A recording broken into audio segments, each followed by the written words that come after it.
नमस्कार, आपण पाहताय SR24 न्यूज। राहुरी तालुक्यातील वळण येथे किरकोळ वादातून 26 वर्षीय तरुणाची हत्या। कृष्णा कुलट या तरुणाचा उपचारापूर्वीच मृत्यू। संशयित आरोपी पोलिसांकडून ताब्यात। राहुरी तालुक्यातील वळण येथे 4 एप्रिल रोजी दुपारच्या सुमारास किरकोळ वादातून एका तरुणावर चाकूचे वार करण्यात आले। या घटनेत तरुण ठार झाला असून वळण परिसरात तणावाचे वातावरण निर्माण झाले आहे। घटनेनंतर पोलीस पथकाने संशयित आरोपीला तात्काळ ताब्यात घेतल्याची माहिती मिळाली। कृष्णा उर्फ दादा शंकर कुलट, वय 26 वर्षे असे मयत झालेल्या तरुणाचे नाव आहे। कृष्णा उर्फ दादा कुलट व संशयित आरोपी उद्धव खुळे यांच्यात दिनांक 4 एप्रिल 2026 रोजी दुपारी 4 वाजेच्या दरम्यान वळण येथील दत्त मंदिरजवळ किरकोळ वाद झाले। तेव्हा उद्धव खुळे यांनी कृष्णा उर्फ दादा कुलट याच्यावर धारदार चाकूने वार केले। यावेळी काही जणांनी कृष्णा उर्फ दादा कुलट याला तातडीने राहुरी येथील एका रुग्णालयात आणले। त्यानंतर त्याला अहिल्यानगर येथील एका रुग्णालयात हलविण्यात आले।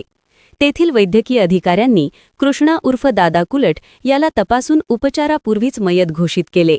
यावेळी कृष्णा उर्फ दादा कुलट याचे मित्र व नातेवाईकांनी रुग्णालय परिसरात तसेच राहुरी पोलीस ठाण्याच्या आवारात मोठी गर्दी केली होती।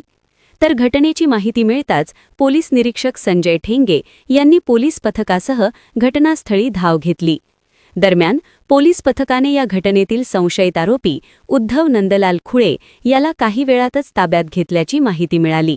या घटनेनंतर वळण परिसरात तणावाचे वातावरण पसरले होते। या घटनेबाबत राहुरी पोलीस ठाण्यात भारतीय नागरी सुरक्षा संहिता कलम 194 प्रमाणे अमृ रजी नंबर 63/2026 नुसार नोंद करण्यात आली आहे। या घटनेचा पुढील तपास पोलीस निरीक्षक संजय ठेंगे यांच्या मार्गदर्शनाखाली पोलीस उपनिरीक्षक राजू जाधव हे करत आहेत।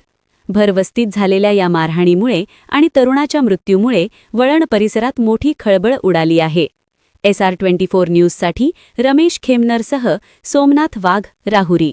सदरबाबत माहिती मिळालेली असून अजूनपर्यंत गुन्हा दाखल झालेला नाही, परंतु घटनास्थळावर आम्ही टीम पाठवलेली आहे आणि पुढील माहिती घेऊन गुन्हा दाखल करत आहोत। या घटनेत कोण मयत झालंय? दादासाहेब कुलट नावाचा व्यक्ती मयत झाल्याचं समजलेलं आहे, परंतु याबाबत तसेच आरोपीबाबत शहानिशा करणे बाकी आहे। आरोपी